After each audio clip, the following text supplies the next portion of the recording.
Hello guys, welcome back to my YouTube channel. आज मैंने मंगलवार की पूजा की तो मैंने सोचा आप लोगों के साथ भी शेयर करती हूँ। तो देखिए, मैं हर मंगलवार को हनुमान जी का स्नान कराती हूँ। कोई भी काम मैं करती हूँ सबसे पहले श्री रामचंद्र जी को प्रणाम करके, हनुमान जी को प्रणाम करके अब मैं उनको स्नान कराऊंगी।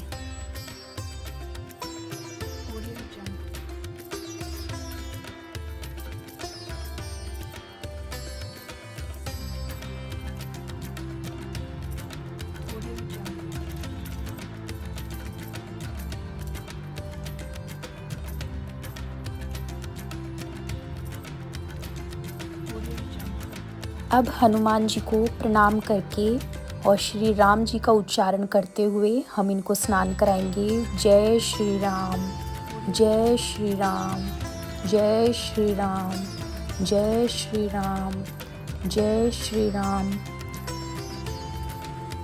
अब थाली से मैं इनको उठा के और दूसरे स्थान पर बिठाऊंगी। और अब देखिए, ये मैंने इनका एक टॉवल बनाया हुआ है, तो मैं इसी से इनको नहलाने के बाद पोंछती हूँ और अब अच्छे से सुखा के और अब मैं इनको धुले हुए साफ वस्त्र धारण कराऊंगी।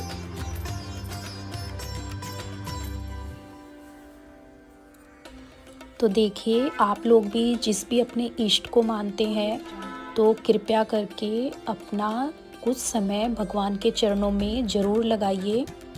मैंने पहले भी एक वीडियो बनाया हुआ है हनुमान जी पूजा नियम, तो उसमें मैंने भगवान जी का सुबह से लेके और रात तक का पूजा रूटीन शेयर किया हुआ है कि मैं भगवान जी को सुबह क्या भोग लगाती हूँ, दोपहर में क्या लगाती हूँ, शाम को, रात को, उसमें मैंने डिटेल से सारा दिखाया हुआ है।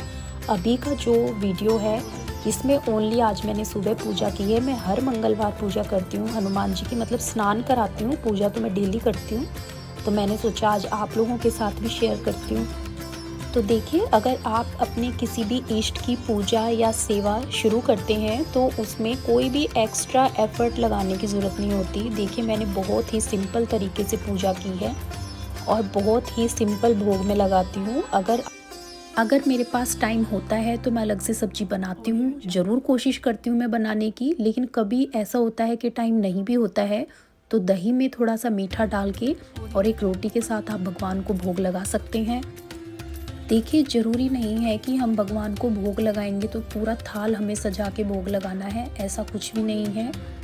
तो कहने का मतलब है कि कुछ समय हमें भगवान के चरणों में ज़रूर लगाना चाहिए। देखिए, ज़रूरी नहीं है कि हम सेवा करके ही भगवान को याद करते हैं या हम जोत जलाकर ही भगवान को याद करेंगे, ऐसा कुछ भी नहीं है। कुछ लोगों के पास टाइम नहीं भी होता है तो वो सिर्फ ओनली कुछ समय भगवान को याद करें, बैठ के मेडिटेशन करें, बस। ओनली कुछ ऐसा करने की ज़रूरत नहीं है कि हम पूजा करेंगे, हम भगवान को स्नान कराएंगे तो ही भगवान खुश होते हैं। जिसके पास जितना टाइम है, लेकिन आप दिन में भगवान को याद ज़रूर कीजिए। तो देखिए, यहाँ पर मैंने भगवान जी को स्नान कराया और अब मैं स्नान कराने के बाद उनको सुबह नाश्ता कराती हूँ एक लड्डू और दूध के साथ। तो लड्डू कभी मैंने चने के बनाए थे तो उनके लिए अलग रखे थे, कभी मैंने गोंद के बनाए हैं, मैंने मेथी के भी बनाए थे। जो भी बनाती हूँ मैं उनके लिए अलग से लड्डू रखती हूँ।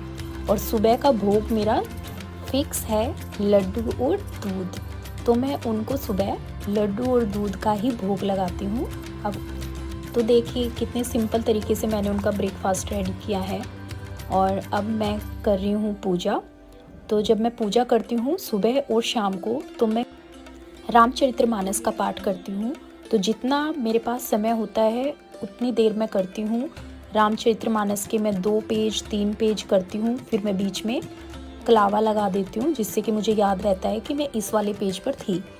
और जब हम अपना पाठ पूरा करके उठते हैं तो हमें क्या करना है, राइट हैंड की तरफ, मतलब सीधे हाथ की तरफ जो हमारा पेज होता है उसका हम लास्ट दोहा जो होता है उसको एक बारी रीड करेंगे और उसके बाद हम उसको समाप्त करेंगे।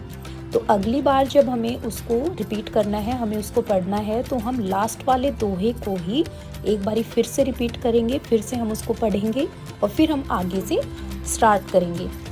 तो जितना हम लोगों के पास समय होता है उसी के अकॉर्डिंग हम काम करेंगे। ज़रूरी नहीं है कि हमने अभी पाठ को शुरू किया है तो हम पूरा कंप्लीट करके ही उठें। तो जो सुबह का टाइम होता है वो हम लोगों के लिए बहुत ही बिज़ी टाइम होता है।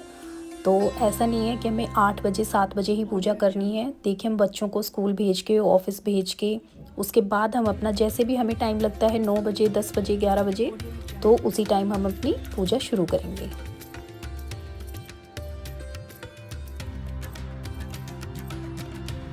तो कई बारी क्या होता है कि जैसे ही हम पूजा पे बैठते हैं तो हमारे पास कुछ अर्जेंट काम आ जाता है या कोई हमें आवाज़ लगा लेता है। तो हम क्या करते हैं, कुछ लोग तो उठते ही नहीं हैं कि अभी हम पूजा कर रहे हैं। लेकिन देखिए, मैं ऐसा नहीं करती हूँ, मैं उठती हूँ। उसके बाद अगर किसी ने आवाज़ लगाई, उनका काम करो, उसके बाद हम अपनी पूजा आ कर के दोबारा से शुरू करते हैं। तो उससे ऐसा नहीं है कि हमारे भगवान हमारे से नाराज़ हो जाएंगे कि हमने बीच में से पूजा छोड़ी। देखिए, वो अंतर्यामी है, वो प्रभु हैं, भगवान है, वो सब जानते हैं कि ये भी हमारी एक पूजा ही है। अगर हम अपने घर वालों की बात नहीं सुनेंगे, उनका काम टाइम से हम नहीं करेंगे, तो फिर हमारी पूजा कैसे कंप्लीट होगी। तो सबसे पहले तो हम लोगों के लिए हमारा परिवार हमारी पूजा है। देखिए, जैसा भी हम लोगों के पास टाइम होता है तो उतना टाइम हम भगवान को देंगे। ऐसा नहीं है कि हमने खाना नहीं बनाया या कोई हमें आवाज़ लगा रहा है तो हम उनकी बात नहीं सुन रहे हैं, हम पूजा में इतने बिज़ी हैं, तो फिर घर वाले नाराज़ हो जाते हैं। तो ऐसा हमें नहीं करना है, हमें अपना सारा काम कंप्लीट करके ही पूजा पर बैठना है।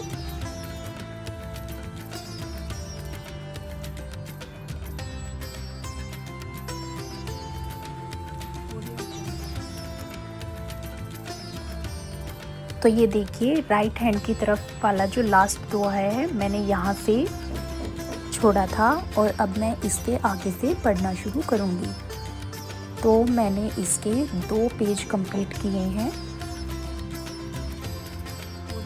और उसके बाद राइट हैंड के लास्ट दोहे पर ही मैंने इसको छोड़ा है और बीच में कलावा डाल के इसको रख दिया ताकि अगले दिन मुझे यहाँ से याद रहे।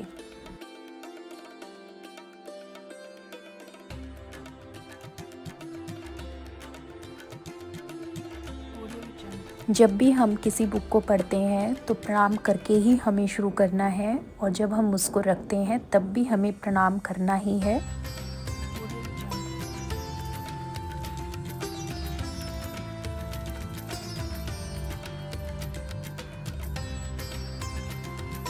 तो अब मैं शुरू करूंगी सुंदरकांड। पहले मैंने रामचरितमानस का पाठ किया, अब मैं सुंदरकांड का पाठ करूंगी। कुछ लोग हर मंगलवार सुंदरकांड का पाठ करते हैं और करना भी चाहिए, लेकिन मेरे पास इतना समय नहीं होता है कि मैं सुंदरकांड का पाठ कंप्लीट कर सकूं। तो मेरे पास जितना टाइम होता है मैं इसके 2 पेज 3 पेज, कई बार तो मैं इसके 8 से 10 पेज भी कर लेती हूँ। और जब मैं रात को भगवान जी को दूध का भोग लगाती हूँ रात्रि में, तब मैं भगवान को कुछ चौपाइयाँ ज़रूर सुनाती हूँ, चाहे मुझे उसका 1 पेज कंप्लीट करूँ या मैं 5 चौपाई उनको सुनाऊँ।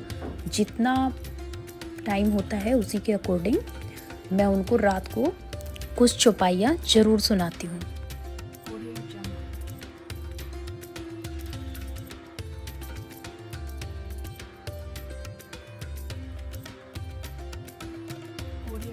तो सुंदरकांड का पाठ करने के बाद अब मैं करूँगी हनुमान चालीसा, और हनुमान चालीसा करने के बाद फिर करेंगे हम गणेश जी की आरती, उसके बाद हनुमान जी की आरती।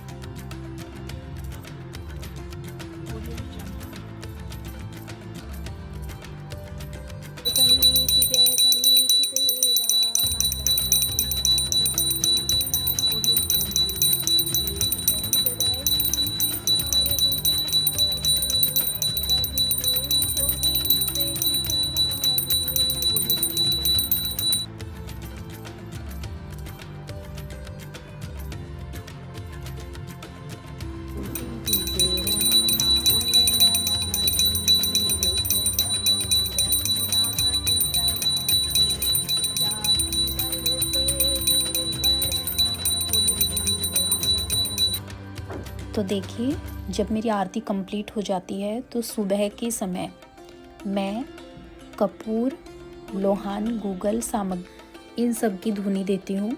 तो हमें ये अपने सारे घर में घुमाना बहुत ही शुभ होता है, सारी नेगेटिविटी हमारे घर से भाग जाती है, तो हमें इसको ज़रूर करना चाहिए।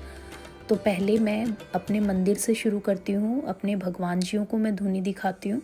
उसके बाद मैं अपने घर के सभी रूम में और बाहर बालकनी में मेरी तुलसी माता है, उनको मैं दिखाती हूँ और उसके बाद मैं इसको बाहर बालकनी में ही रख देती हूँ। अब देखिए मेरी पूजा कंप्लीट हो गई है। अब मैं अपने हनुमान जी के वस्त्र पानी में थोड़ा गंगा जल डाल के और उसी थाली में मैं अपने हनुमान जी के वस्त्र को हल्का सा धो देती हूँ। देखिए भगवान के वस्त्र गंदे तो नहीं होते हैं, लेकिन फिर हम इनको ऐसे धूप भी दिखा के रख सकते हैं, ऐसे भी रख सकते हैं, लेकिन फिर भी मैं थोड़ा सा पानी डाल के इनको धो देती हूँ। और उसके बाद अब मैं इनको सुखाऊंगी बाहर तार पे अलग से, बिल्कुल अपने कपड़ों से मिक्स नहीं होने देना है। और अब जो ये बचा हुआ पानी है, इससे हम अपने सारे घर में छींटे लगाएंगे और बचा हुआ पानी हम अपने सारे गमलों में डाल देंगे। तो ये वीडियो आपको कैसी लगी आप मुझे ज़रूर बताना। Thank you so much for watching. If you like my video kindly like and subscribe.